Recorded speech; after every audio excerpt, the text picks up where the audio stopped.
Hi, everybody. We're just waiting another minute until our start time. I know we have a good number of people registered today, so I want to give everyone a chance to get in, and then we're going to start a discussion. So give us one more minute and we'll get moving forward today.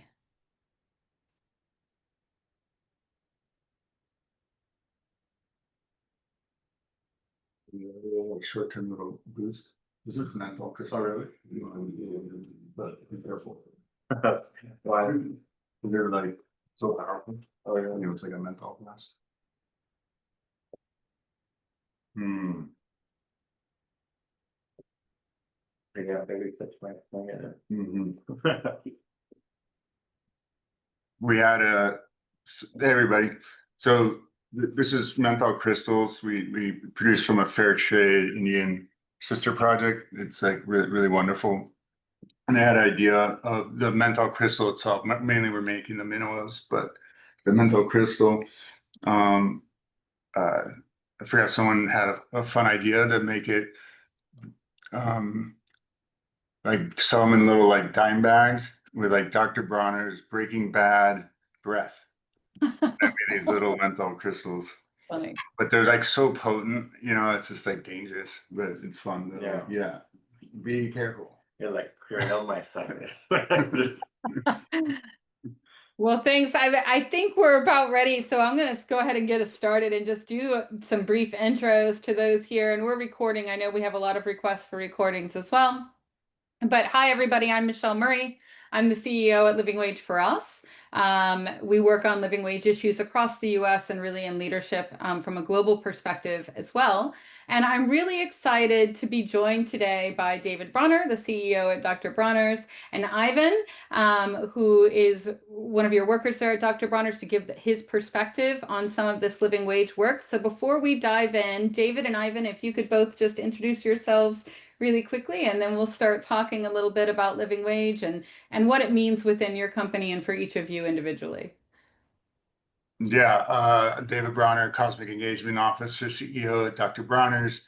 Also, really proud to be an advisor to the Living Wage for US project and working closely with Michelle on building out our living wage commitment area for a new ethical business consortium. We're calling Purpose Pledge, purposepledge.org. It's really exciting. And as well as on the regenerative organic standard, which brings next levels soil health, animal welfare, and fair labor criteria on top of the organic farming standard, and trying to like revamp that social pillar to like kind of update it to best practice. Awesome. Yeah. David. Ivan Hernandez. I work in receiving, and I have been with the company for almost 12 years. Fantastic, Ivan. That's always like nice to hear. We love it when someone's had a long tenure somewhere.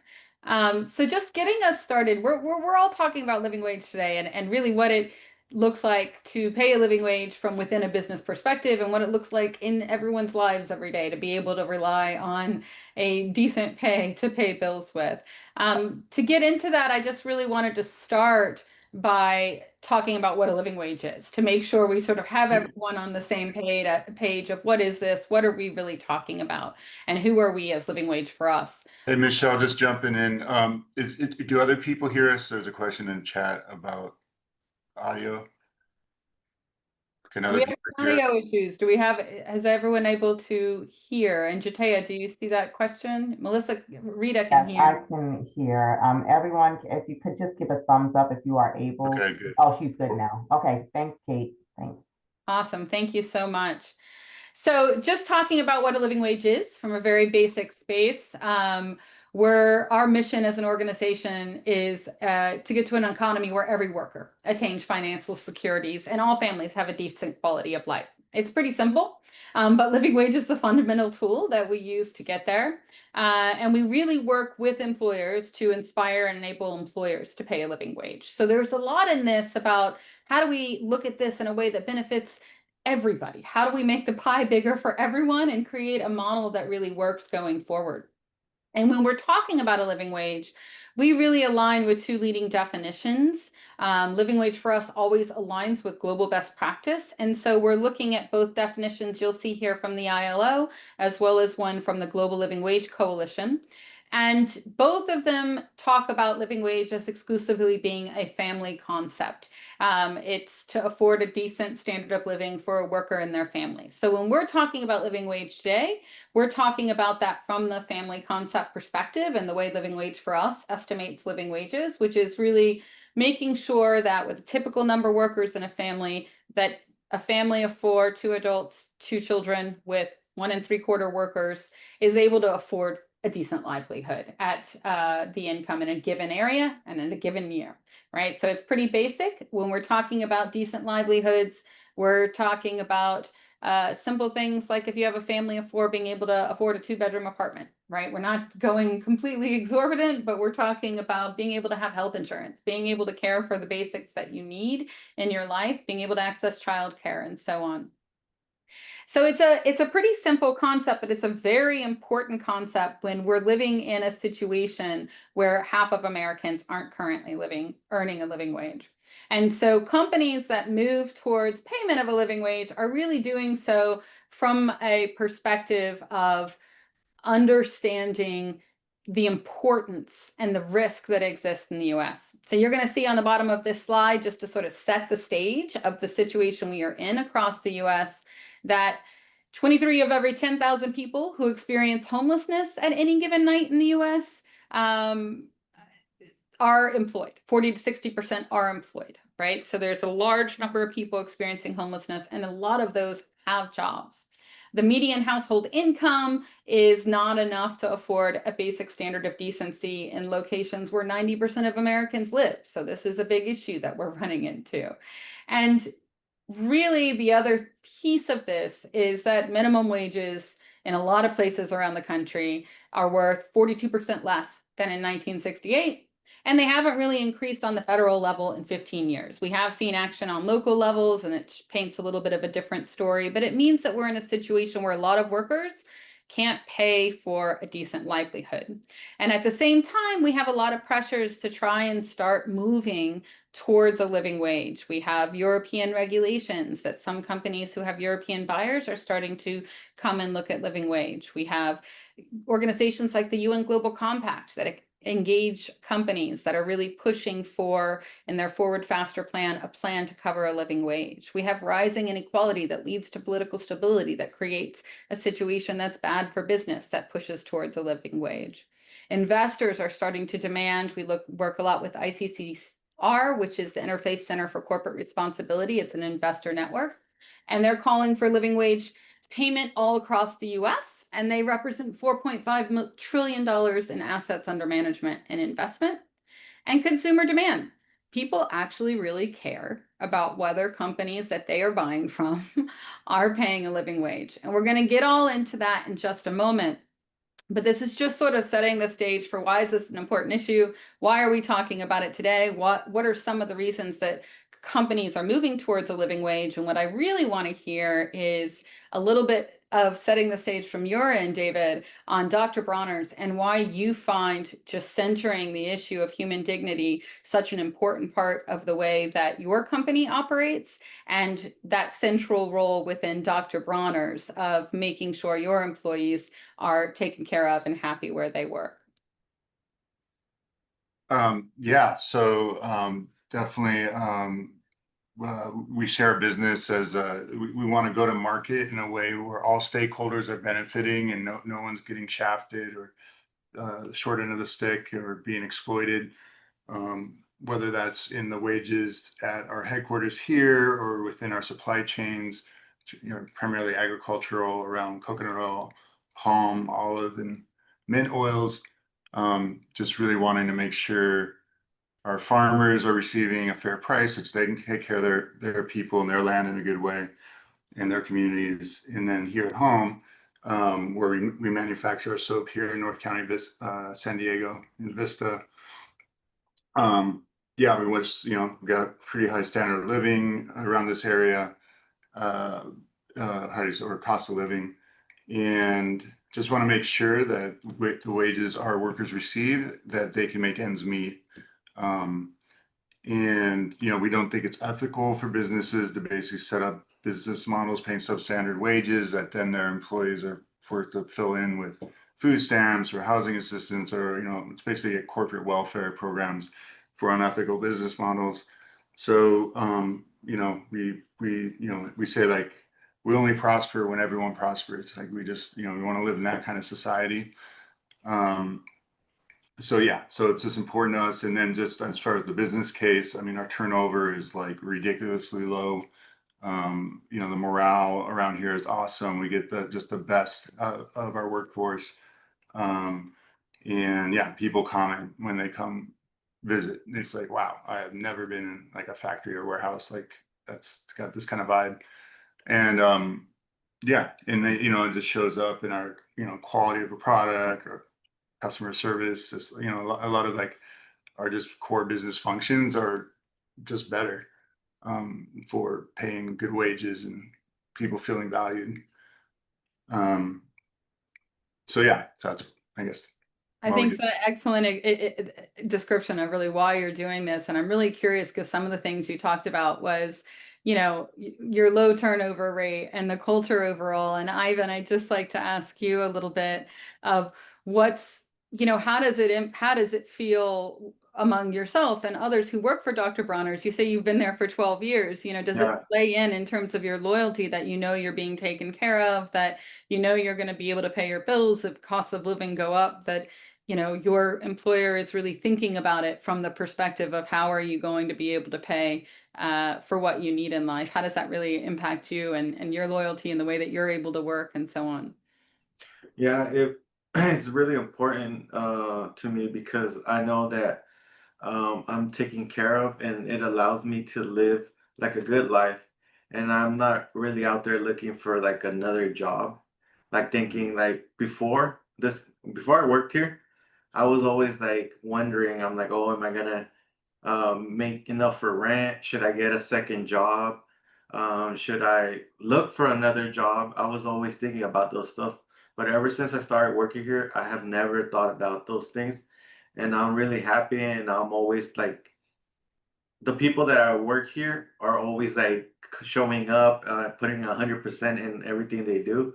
And it's really different compared to other places where you're like, oh, we have to be here again, or I've never had that thought. So it's just really good what they're doing. And I think that's why a lot of people don't want to leave and a lot of people want to join. No, I think that that's excellent. And that's exactly what we're seeing across the living wage employers that we work with, is that they really have a workforce that appreciates it and is willing to work hard and be loyal and make sure we can all do better together. And I truly appreciate your perspective. I wanted to talk a little bit about that too, and how it creates somewhat of a business case. And I'm gonna share one more slide. This is from our friends over at the UK Living Wage Foundation, which does a very similar piece of work in the UK that we do here in the US, but has been doing it for quite some time. And they did surveys across all of their employers, and they have over 15,000 employers that are certified as paying a living wage, and really say those employers talked about how has it impacted them as employers, what are some of the better things that they've seen. And a lot of what they've said is that it has improved the reputation of the business, but it's also increased motivation and retention rates for employees. Say it's helped differentiate them from others in their industry, and it improved relations between managers and their staff, really, and how you talked about that. So I wanted to key in on a couple of things, because we often talk a lot about decreased turnover rates as a big way to look at a return on investment. And I know you all at Dr. Bronner's have very low turnover, likely due to the ethos that you have carried through for quite some time on this. Um, I don't know, David, if you have any sort of perspective on how that's helped you in comparison to the industry, or what kind of business benefits are you getting from being able to have such a stable and consistent workforce that's working for you long term. And then also just ask you about some of the other benefits generally you've seen, whether they're reputationally, social media type of talk about this or otherwise, that really feels like a benefit from the business side of paying a living wage to all of your workers? Yeah, I mean, just on that latter point, our social media posts relating to our wages and benefits have gone viral. I mean, just like millions of views, like it's ridiculous. And it really shows that just capital like that. There's just this pent up, anger, basically in society around not making ends meet or with wages being paid.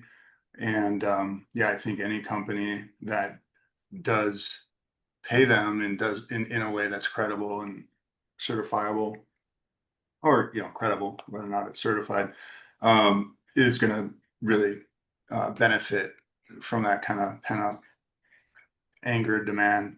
People like really appreciate the businesses, I think, that are really stepping forward. And I was sharing Michelle that New Yorker just profiled Costco, and they have a pay scale that starts at 20 and tops out within 5 years at 30. You're getting a buck increase every 6 months.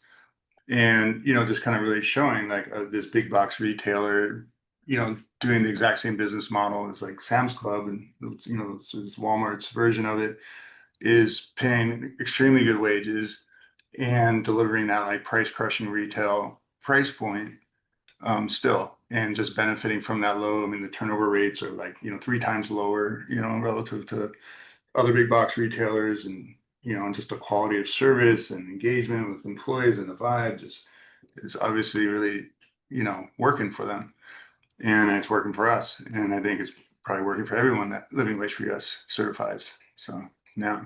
Yeah, absolutely, David. And I appreciate that. That's super helpful. I wanted to ask you real quick, Ivan, one of the things we talk about is we're always trying to help businesses understand that this can work for everybody, right? This can work for a business and you can be successful and also make sure your workers are taken care of at the same time. And one of the ways we talk about that is when we look at statistics, for example, on people who are having to work second jobs after a full-time job, they're very high. When you think about Uber drivers and, most of those people, the majority have full-time jobs and then are having to work late shifts after they finish their full-time shifts. And our sort of argument has always been that doesn't really help productivity. People are exhausted and tired and not motivated to work. And I'm really curious if you can tell us a little bit about the culture within Dr. Bronner's when, employees are paid a decent wage in their regular job. Is there a sense that there's less stress about having to find continued work after work and that people are more rested and have time for that sort of work-life balance? Can you tell me a little bit about that, Ivan? Yeah. Well, like for me personally, I've been in that place where I had to like work like in the morning and then get out and do a second shift somewhere. And sometimes it wasn't even enough to cover Yeah. all my expenses. And now, like I think about it, I've never had to worry or be like, oh, I can't make that. Like I need to find a second job. So like I come in rested every day. I get home and I'm able to pick up my kids from school. I'm not worried about rushing home and going to a second job. And it's just like less stress.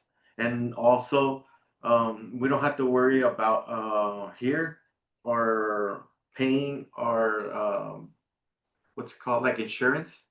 We Yeah. get really good benefits, and that's another thing that that is like less stressful for me because my son, he's been like in the hospital, and I haven't worried about paying a bill. Like that was like the last thing in my mind. First, it was like my son, and then I knew like I was gonna get covered because we have like a really good plan here. So that was like really like good because I didn't have to stress about trying to figure out, oh, am I gonna pay a bill after or what I'm gonna do? do I have money to cover the everything? So it was just like me worrying about my son and then his recovery and all this stuff. And I never worried about money any time, like when he was in the hospital. So I'm really thankful for all of that. And it's just, I think that's what. Mm, Yeah, no, that's a excellent point, and I hope your son's doing well now. And it does matter, you know. It's I think that kind of story really is helpful and resonating why this matters so much to Yeah. everyone. You need to be able to have that security, and it also brings me to a little bit of thinking around how living wage for us thinks about benefits as well when we look at a living wage, right? Because I think benefits are a really key piece. And one of the things we noticed, you know, David, when we started working with you and analyzing your structures was just a large range of really great benefits, right? That really thinking about how you're making sure workers don't have to stress about a medical bill that's coming into play, but also about other things like childcare and, you know, all of these mm, types of costs. Now, the way we look at it is if a benefit is saving a worker money off of what is in the living wage estimate, we'll credit that because they don't have to pay for the health insurance if you're providing the health insurance, you know, and all of those types of pieces. So it is certainly a part of how we at Living Wage for Us look at living wage payment is from a total compensation perspective. But I'm wondering, David, if you can tell us a little bit about some of the, you know, great benefits that you see that you all offer, and also thinking a little bit about some that I know we've talked about that are big benefits in terms of cost effectiveness towards a living wage, like childcare, mhm. where they really matter when people have those costs and they're there to help. But, you know, they aren't as big of an expense for a company because not everyone has that cost every day, right? Some people have kids that have grown, and then some people are getting ready to have children, and it really adjusts to where someone is at in their sort of life's journey, right? So I'd love it if you could tell us a little bit about how you all think about benefits, how that sort of supported your workers, and how you think about the way we might credit it or it benefits being used as a really cost effective way to make sure an employer is providing everything that their workforce needs. Yeah, absolutely. Yeah, and yeah, speak more from the employer point of view. Well, and to your prior question as well, I mean, I think the, you know, all the, you know, the goodwill and, you know, good vibration that we have here, that like when we do get slammed or, you know, orders and it's like, hey, we gotta like call, you know, we gotta crush on some overtime for the next few weeks, you know, like it's never a problem. Everyone's just really happy to step up and rock it. And I feel like we are able to handle a lot of the different, you know, curveballs that come at us so much better just because people are willing to deal with it in a good way, and have the energy for it and, you know, just, yeah, desire. Um, so yeah, you know, we have a no deductible PPO plan. I think we do like an employer reimbursement of the deductible actually. So it's effectively a no deductible. Um, and then the childcare benefit is, yeah, so from the employer point of view, so we have about 360 workers, and last year we ran the numbers for our childcare program, which is $5,000 for if you have one kid and 7,500 if you have two or more. And we're reimbursed. We're partnered with Tutris, so I think is part of the presentation here. And there's like a wide range of childcare services, you know, and you know, from nannies to traditional after-school childcare is reimbursed. Um, but the overall spend last year, after 5 years in this program, it's pretty mature, was like $174,000 across 360 people. So our credit, if you take that 7,500 bucks, which is counted to the living wage, because the living wage is like 1.75 working adults, what's their hourly with their two kids. So you get that, apply that entire $7,500 benefit towards that target, which on an hourly basis is about $3.60. But when you divide that 360 by $174,000 that we reimbursed, it was like 25 cents an hour average across the whole workforce. We basically have maybe 15% of our workforce utilizing a program at all, and very few of them are maxing it out. So you can see, like, from an employer point of view, we're actually spending 10% or less on the benefit, according to the living wage benefit that we're credited. So I mean, obviously that's not why we're doing it, but it is, like, when we're like talking to other employers or other companies coming in to like purpose pledge and identifying gaps, this is like a really good way for a company to say, like, oh, okay, here's a, obviously we want them to close the gap in all the ways, but that's a particularly low cost way of closing the gap. And obviously you get a lot of happy parents around here, and yeah, it's a really popular benefit. Yeah, no, I appreciate that. And honestly, I want to talk a little bit about the reasoning behind how this counts, just so those that are thinking about this. Living wage for us does include childcare costs in a living wage estimate. So if you don't have children, you don't have those childcare costs at that point in time. And we always cap benefits that we count by that cost category. So we make sure that you're still making enough to cover all your other needs if you're not using childcare. And that's one of the reasons that we can credit it. It's because we include it in every single living wage estimate. We know exactly how much that childcare is. But it really gets at the idea of this, which is a living wage is not just a number, right? It's more than that. It's really making sure that workers are able to afford a decent quality of life, right? That you're not under constant financial stress, that you're able to absorb situations should they come up. And one of the things that I'd like to ask you, Ivan, just out of curiosity, that living wage includes is we include in the estimates some sort of margin for unexpected events. So some ability to save so that if anything, things happen that are not part of regular occurrences. And we try to make sure they're covered as much as possible.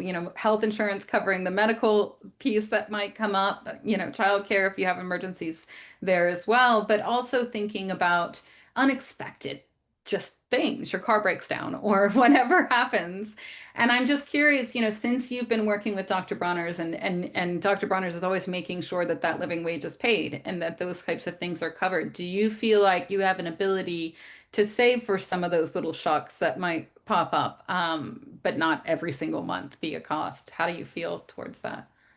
I think yeah, I managed to save some money up, and I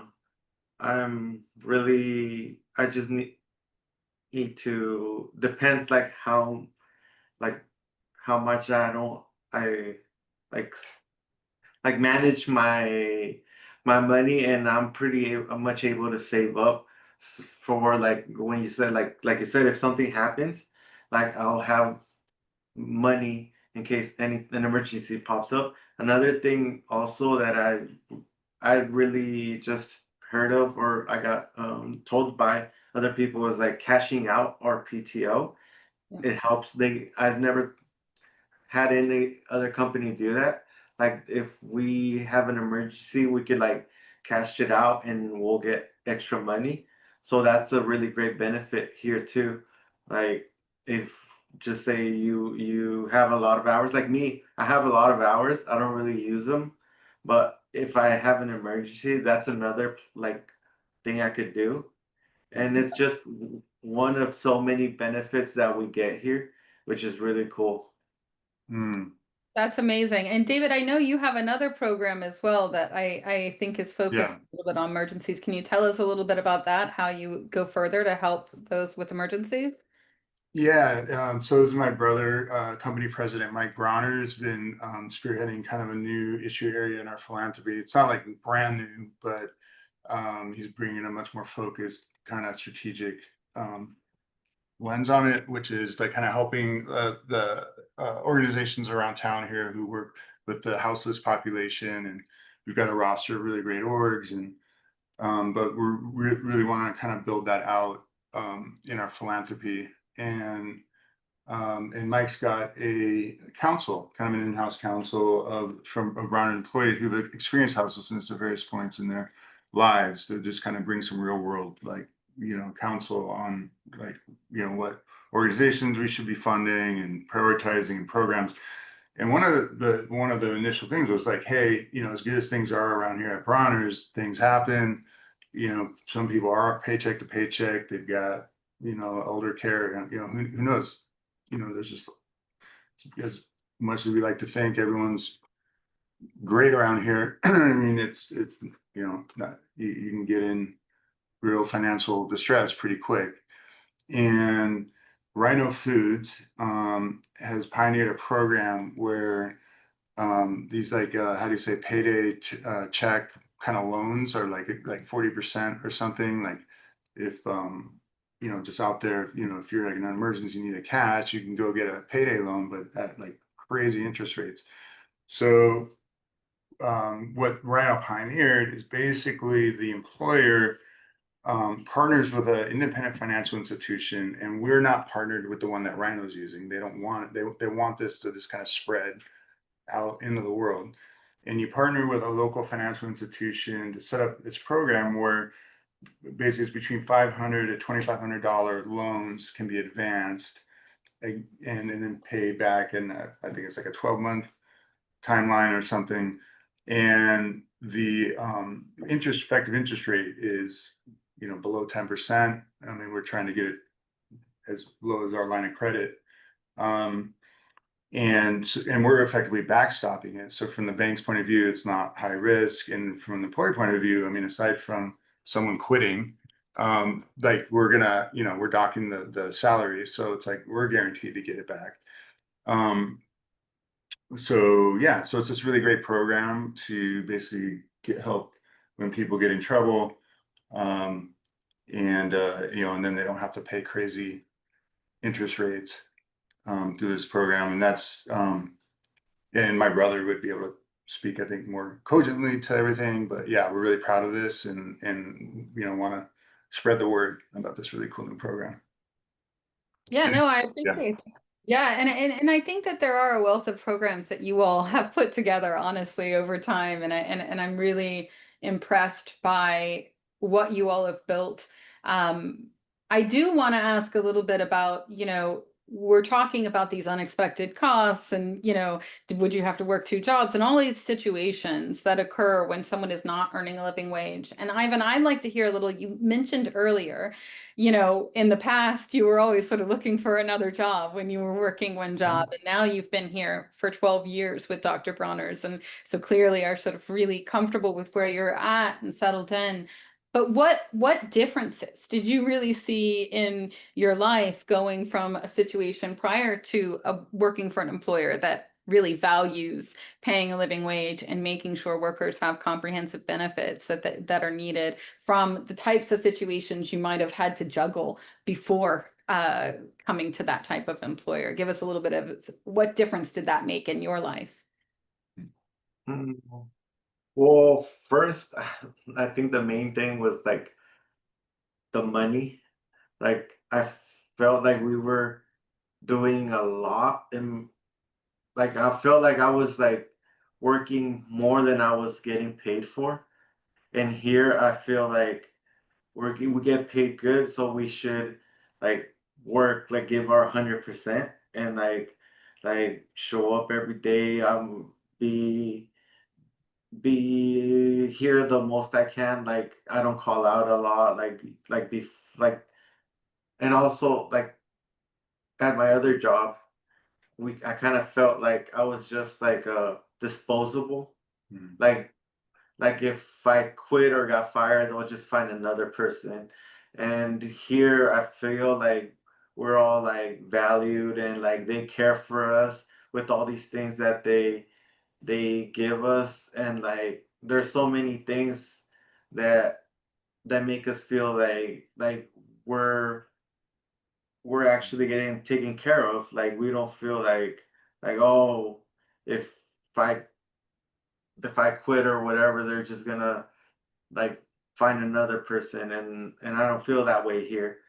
And I just think that's really cool that there's a company that treats their employees good and is still making money. Yeah. And I just think that that's one of the biggest things, like compared to other places. Like I've never had, even from like my supervisor, like they're really understanding. If I have an emergency, I'll just let him know, and he'll be like, okay, yeah, go take care of your problem, and we'll see you tomorrow. They're like, they understand we're all humans. We all sometimes have emergencies or things that pop up, especially when you have kids.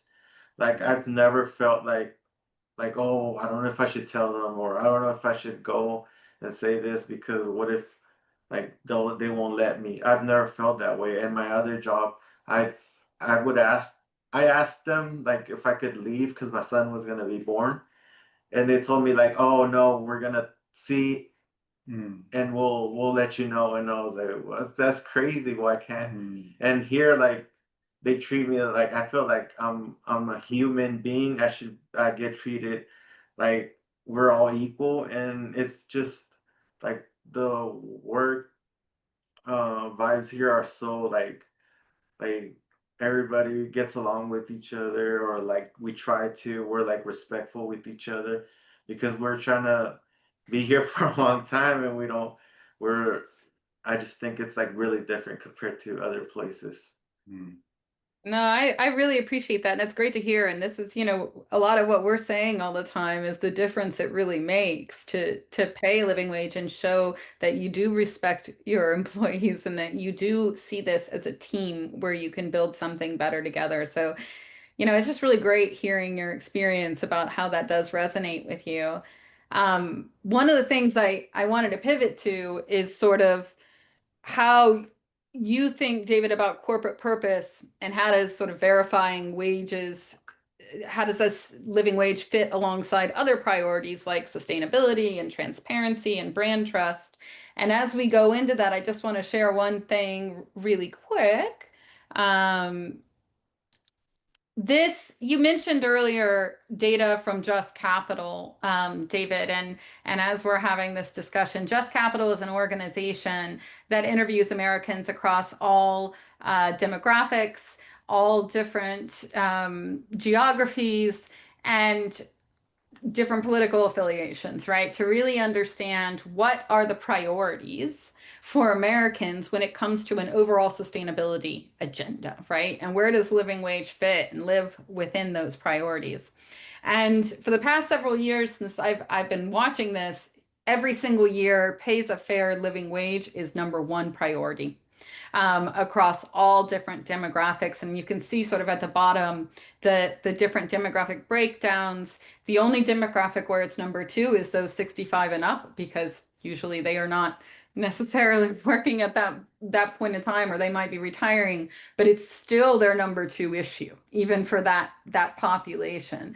So there seems to be, even when we're talking about really important things like climate commitments and all the other pieces that come into sustainability, that Americans, consumers, workers, everyone really care at the end of the day about making sure this living wage piece is covered. And I know Dr. Bronner's has gone beyond it, right? Is really looking at all of these issues of sustainability, which is great that this fits within it. But I'm sort of, I know that that's not always the case everywhere, right? Sometimes this living wage issue kind of gets left to the side. And so I'm curious, one, about that question of how this living wage fits within your overall sustainability culture, who you are as a brand at Dr. Bronner's, and then also sort of the leadership that you have been showing as a brand to really make sure those that are heavily involved in maybe the environmentally conscious or eco-conscious sort of movements are also thinking about and looking at living wage and the importance of this to reflect sort of American priorities as well. So I'll turn that over Yeah. to you, David, really quickly. Yeah, I think what springs to mind is Jeff Moyer. It's a former executive director at Rodale Institute, which is kind of the godfather organization of the organic movement in the States. And organic farming, before it was a formal regulated federal program, had living wages and good working conditions as part of the ethos of the movement. Yeah, but that got lost with the actual kind of formalization of the regulations, which are just more or less focused on soil health and not using prohibited synthetic inputs around pesticides and fertility.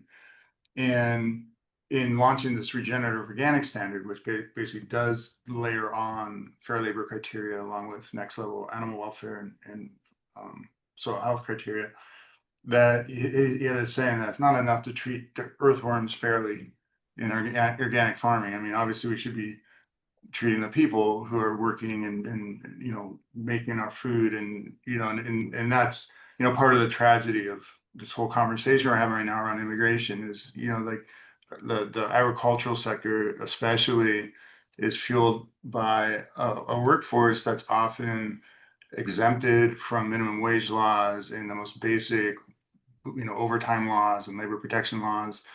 um so, you know, and like, yeah, and the you know, food that we eat, we need to be conscious about, like, you know, what kind of farms are we supporting. And um but yeah, so at Bronner's, I mean, we do try to balance, you know, we look at, obviously our workforce is like a huge priority. In fact, when I first came into Bronner's, I remember my dad asking me, like, what's the most important thing about this company? You know, and I was like, oh, you know, our all one philosophy. It's like, no. You know, I was like, you know, our soap quality. He's like, nope. You know, it's our workers, it's our staff. You know, like that's what's most important here. And yeah, and in many ways, he embodied a lot of the kind of central moral ethical principles we have. Um, but that said, we obviously do want to make sure we're doing business in a way that isn't destroying ecosystems, and it's important to us to not have carcinogenic pesticides in our supply chains, that, you know, don't stop killing when they leave the farm and are causing so much havoc in wild ecosystems, and, you know, huge dead zones and river deltas, and, you know, everything else that industrial agriculture is doing. Um, and you know, how do we farm? How does our farming ecosystem replicate a natural ecosystem, and having like understanding the feed and fertility flows in your farming ecosystem and doing it in a good way. Um, and you know, not reliant on external inputs to build fertility, and whether or not that's synthetic or often there's kind of, let's just say, bad default organic farming where they just kind of swap CAFO manure, you know, factory farm manures for synthetic nitrogen, which isn't really what you should be doing. Is way better ways to be building soil fertility through cover cropping and rotational grazing and smart crop rotations. And there's a really good movie out there called Common Ground that's all about this. So anyway, so it is important to us to also go to market in a way that's, you know, ecologically responsible. But you know, to that graph, like, we know that what's most top of mind for our customers, you know, obviously it's going to be the quality of the product. Does need to actually deliver and be the best soap experience ever, and have an awesome aromatherapeutic experience and hit all that. But then, yeah, the living wages is definitely, you know, that, you know, we tout all the things, you know, our environmental responsibility and all that kind of stuff, but none of that stuff goes viral. What goes viral is the living wage piece. And, you know, really just speaks to that, the importance of that and getting it right, and how under, you know, a lot of, let's just say the ESG or whatever, they're kind of more climate mitigating, zero waste kind of focus. Oftentimes there's actually is economic savings, you know, whereas living wage, I mean, there are, you know, long-term benefits that we've been talking about as far as turnover costs and the vibe and the quality of your whole operation, but there's real cost, you know, so it kind of gets under prioritized versus the more, you know, kind of ecological side of the equation. Um, and so then, yeah, so the companies that are taking it on, you know, it's like, in that, I was a biology major, and I remember taking a rad class called the evolution of communication. It was like, you know, how did communication evolve, you know, across species, and one of the tenets is honest communication costs. Like, that's how you know it's because there's always, like, you know, there's always people who are, you know, faking it or trying to look like whatever. So like, what is it that costs? Like you can't fake it, you know, like an elephant in must, like you can't fake that. And if like a big elephant sees a small elephant in must, you know, like, you know, dribbling green slime and, you know, clearly, you know, in a different kind of organismic you know, state of being, that that's an accurate sign. I mean, that's probably not the best example, but anyways, the point is that like when it like that how do you say resonates, that connects with people. People know like, hey, you're, you know, a lot of your competitors aren't doing this, and you're like taking on a cost of business for a very awesome, righteous reason. So I think that just really like connects with people, and they appreciate that in a way that like in the ecological side, which also very crucial, but you know, it's Yeah. like maybe not as appreciated. No, I appreciate that. And I want to like pull out what you just said about honest communication, right? And the importance of that and ask you, so, you know, we at Living Wage for Us, we aren't only putting out living wage data and working to advocate for living wage payment and helping companies along their journey, but we certify living wage employers, right? And have a seal to say this, we have looked at this. This is an employer that is paying all of their workers a living wage. And Dr. Bronner's is a leading certified living wage employer, meaning 100% of your employees are earning that living wage level. I'm just curious, you know, from your perspective, why you pursued certification with Living Wage for Us. You know, you were already doing some great things, whether you learned anything from the process of working with us on getting a living wage assessments, and what do you think is important about that third party certification on living wage from your business perspective? Yeah, well, I mean, first of all, it was, you know, awesome to confirm like what we thought we were doing, but you know, in a way had never like actually run like a systematic metric against like the cost of living, like the basket of costs in a given area. Um, and so it was good to confirm that in fact we are paying a living wage. And then I also really appreciated the approach that Living Wage for US takes, utilizing the lowest cost of living commuting county. I feel like that, you know, like somewhere like San Diego, I mean, we're a big county, there's all kinds of, you know, there's like, you know, obviously more expensive areas, there's cheaper areas, and um, and a lot of our workforce commutes from Riverside, from Temecula, and um, so I mean, and that just makes a lot of sense. Like, kind of utilizing that. So for the employer, it just feels, you know, it's like more fair and more achievable. Um, and Yeah, so I mean, and actually back in the day in 2016, we were helping finance a lot of the minimum wage campaigns. Um, and the fight for 15 had really kind of was really peaking, you know, Democratic Congress with Obama, and you know, and they're, you know, obviously completely want to see $15 be our federal minimum wage. And maybe now with all the inflation in the 10 years since, it's got a real, much more of a real shot here if we can get an administration, you know, that's get a dream administration in place, and maybe another Democratic Congress. But back in the day, I was like, hey, you know, if we don't do cost of living adjustments, I don't see this at all flying. And you know, and having, you know, trying to set the federal floor at what New York and California had just done, you know, I was like, you know, we're going to run into opposition from, you know, senators from states that have like that lower cost of living. So anyway, so I really appreciate that approach to just taking like, hey, some regions of the country are more expensive to live, some are less, you know, and just, you know, really looking at it like that. We do have a floor and purpose pledge of 15 plus 2 as like you know, just no matter where you are in the country, like that's where you need to start. And then you have 9 years.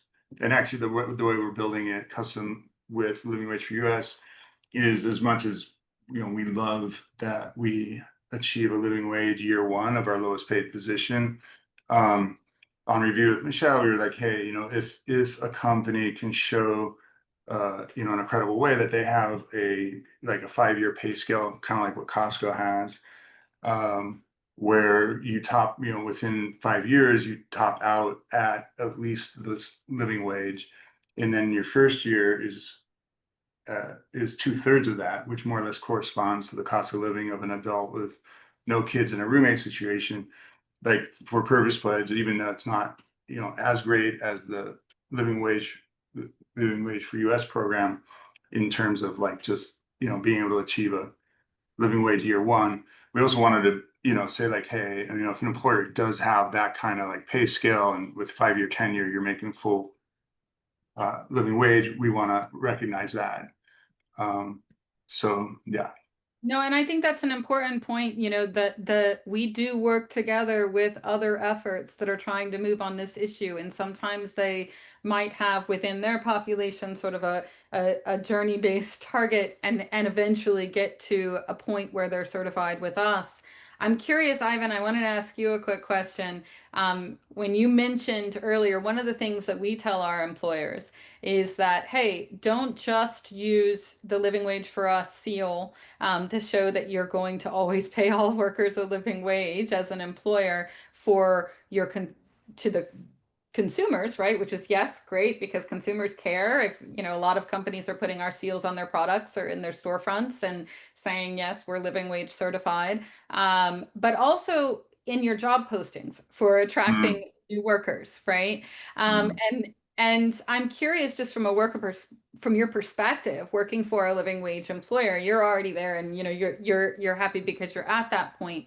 But if you were looking and you knew that there was sort of a third party seal to say this employer is going to always pay a living wage, how does that come into your thinking in a job search on what you're looking for? Because we often hear that companies are able to recruit, you know, high quality candidates because they're saying out front that we're going to make sure you're earning a living wage here. You know, how much as a if you were hunting for a job, would that be helpful to you in thinking about what employers to work for? Yeah, I would say I think it would probably matter a lot because like they are certified and they're gonna hold that part, like they're gonna pay you better than other jobs. So that's probably gonna influence people like going and maybe applying because they know that you have that backs you up. Kind of like here we have like word of mouth. Like we don't have like well, until now we didn't have a certificate or anything that said, but people would tell other people that, oh, they pay good, they do this, they do that. And I was surprised when at first somebody asked me, it's like, oh, where do you work at? And I was like, oh, Dr. Bronner's. And I was like, oh, we heard that you guys get paid good really there, and then you got so many benefits and this and that. I was like, oh wow, like yeah, and it was just by people telling other people word of mouth, and now that they have that certificate to back it up, that's pretty cool too. So I think it will play a part into influencing other people to either sign like apply or consider applying at a place like that. Yeah, I'll just add on. I mean, from the employer point of view, like we were talking about low turnover and blah blah blah, but like really, it's like being able to attract top talent. I mean, it's like such a benefit. I mean, like we get obviously like our employer brand or employee brand. I don't know how you say it, but more like kind of prospective employee facing brand positioning, which I never really thought about, but we recently went through a whole kind of audit of, okay, well, how do we do a better job of presenting to prospective employees? And as I've said, I mean, obviously we already were, doing a reasonable job of it, but yeah, now it's just getting more like, hey, really featuring these. I almost like it's almost annoying when our social team posts on living wage related stuff because I inevitably, like, I personally will get like hit with like five, homies like, hey, I know somebody, they really want to work, can you blah, blah, blah. And I'm like, oh my gosh, I must have just went up with another living wage post. But and it's I'm not that annoyed. I think it's great. But yeah, it definitely is a key business for the business case, like actually attracting the kind of talent we have here. Yeah. That's fantastic. Um, so I do want to ask a little bit. We're getting towards the end of time. We have about 7 minutes left, but I want to talk a little. We talked to companies that are thinking about uh, getting living wage certified, making sure they pay a living wage, but are also thinking about how do they get everyone on board internally to make this move? You know, how do they get a company to think about it, and how do they communicate this to all of their employees to make sure it's understood what that commitment is and how they're making sure that they're going to continue to pay a living wage to their workers and take care of their your workforce long term, right? And so I'm curious about some of the types of mechanisms you've used, one to just really influence that culture and create a culture where there's a shared understanding around issues about living wage and the importance of human dignity and respecting everyone from every manager that you have all the way to someone who just started today and is in a sort of entry position. How do you think about making sure everyone understands that same ethos and communicating that internally? Yeah, I'm just kind of thinking real time here. It'd be cool to, maybe at our holiday party, we could do like a kind of presentation of the Living Wage for US program, like just, how it relates to us, but just in the world and just have everybody appreciate it. And yeah, we've formed a frontline council. So I've been a leader on our frontline council that, like, just really, as we've expanded, we've got 5 buildings and 3 shifts, and it's like it's not the 15 people that when 25 years ago, and like how are we making sure we're getting good information flows and identifying what needs to improve, and vice versa, hey, being able to say like, hey, this is a program we're thinking about, kind of getting the perspective and kind of crowdsource it, with our workforce, get feedback on it. So I think we've got some good ways of communicating, survey, anonymous surveys, where we can just ask questions and kind of get, real feedback, identify pain points, and yeah, but I think to the thrust of the question, yeah, it would be good to kind of present the Living Wage for US program at one of our next quarterly meetings. Yeah. Fantastic. And Ivan, really quick, how is that? I mean, I think it's great that you have that sort of ongoing mechanism to talk with your workers and make sure that you're getting that feedback into that process. How has that worked for you? Obviously you're working on leading that and really being a major leader within that. Do you feel like having a route for workers to really express their thoughts and their needs to management within a company really makes a difference and also would help you identify when there are problems about wages or incomes in order to reach necessary levels? And if I would hope, honestly, from a living wage for us perspective, if ever everyone said, well, we actually feel like this living wage estimate isn't quite, cutting it, right? That we would get that kind of feedback to know that's important. And I think there's a big piece here of living wage should be a topic that's not just discussed within those of us like myself in the nonprofit industry and companies and CEOs and heads of HR, but also with the people who are working every day and building, like, really the sort of root of building everything that a company makes. So I'm just really curious how these mechanisms have been helpful and whether you feel like it allows your voices to be heard within some of these decisions that's being taken within the company. Yeah. Just from being part of the frontline council, I think that has helped, not just me, but the group of people there. Like, if we have like any questions or just like want to know more about the company, not just like what we already know, but we get to learn like in different things of like what other departments do, what are the plans for like in the long run for next year. Like, we got to look at the OKRs for the company. We've been involved in other like decisions that they have gone and asked us, and we have given our feedback. So we are like getting heard, and if we have any questions, we can just like uh, ask the person that's leading the group.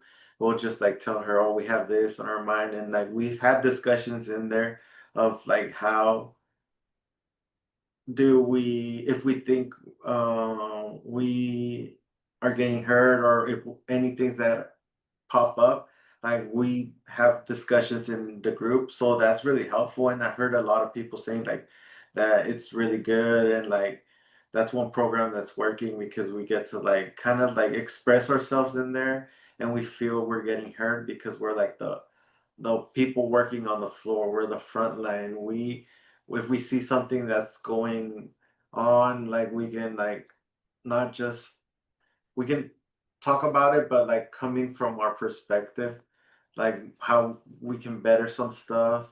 And it's just like something that I think is really helping. And we have other programs that are as well that are really helpful. And I just feel like, yeah, that is really working, and we are being heard. And That's fantastic. That's great to hear. And we're in our last minute, but we have a question that popped up in chat. So I just want to present this really quick to you, which is about how they're announcing the living wage, right? Are you just saying the rate? Are you talking about how you get there? And I'll just talk from a living wage for us perspective for our certified employers. The way that we work is that we actually, since we have counted benefits towards a living wage, we produce worker information sheets that employers are then able to distribute to their workforce that say, what is the actual living wage and how are you getting there? How is your employer getting there? So it'll say, your base wage will be at least this, and we'll talk about that lowest piece. You should be offered all of these benefits, and this is how they're valued. This is what they're valued at, and this is why these numbers add up to making sure your living wage is covered. And that makes it really clear. For us, we run a grievance mechanism. It's a two-way, anonymous, multilingual grievance mechanism so that we can make sure if a company reported to us that they were giving health insurance and they were giving free child care or something, and that wasn't really actually happening, we would put that on the worker information sheets for what we accounted towards a living wage and make sure that everybody knew, hey, without your employer ever knowing or us ever knowing who you are, you can let us know if you're not actually getting this. And that's how we do, we're an audit-free system. That's how we do verification and compliance. So through that, that's really one of the tools that we as Living Wage for us supplies companies to use in making sure that your workforce understands how we got to that living wage certification. But I'm just curious, David, if you tend to refer to living wages just from the top line number or talk about sort of how total compensation comes into play. Yeah, I was just checking out our IG feed and encourage everybody to you can kind of just see there's a few in the last, like, I would say 6 weeks that are related to our wages and benefits, and generally we'll like kind of focus on healthcare, like what's our healthcare benefit, about that, or a summary of the benefit, what happens when you sign up at Bronner's, and then something on. I guess usually it's not just wages, it's, wages plus these cool benefits we got. So we do, and we're not like, getting deep into the weeds about like, and then if you add it all up, it gets, we're not kind of doing that so much as just, high level saying we pay living wages inclusive of, these kind of benefits. Yeah. Well, great. I just really appreciate both your time. We're at time, so I'm going to close us off and having this discussion. And honestly, David, your leadership in, continuing one within your own company to make sure you live by these values. And this isn't, we often hear, well, high paying wage industries, yeah, sure, they'll do it, but not manufacturing, not when you actually, and it's great to see that you are in, you're making soap and you have frontline workers and that you're still getting there and still being able to do well. So I really appreciate that work that you're doing. And Ivan, I really appreciate you coming and talking to us about your perspective, about what a difference it makes, because I think it's so key that we, the whole point of this is making sure it's working for you, right? And so hearing from you how it is, I think really means a lot both to business owners and to us as an organization that's working towards this. So I just wanted to say thank you to you both. I want to see if if you have anything last that you'd like to say, and keep up the great work, honestly. Yeah, well, likewise. Thank you so much, Michelle and Zataya. And yeah, just psyched to be partnered and really thinking strategically how we can, advance this cause into the world and live in an economy soon where this is the default. No. Wonderful. Well, thank you both. And thanks, Simon. Have a great day. Thanks, Dave. All good. Thank you for having me. Yeah, right. right on. Thank you. All right. Bam. Bye-bye.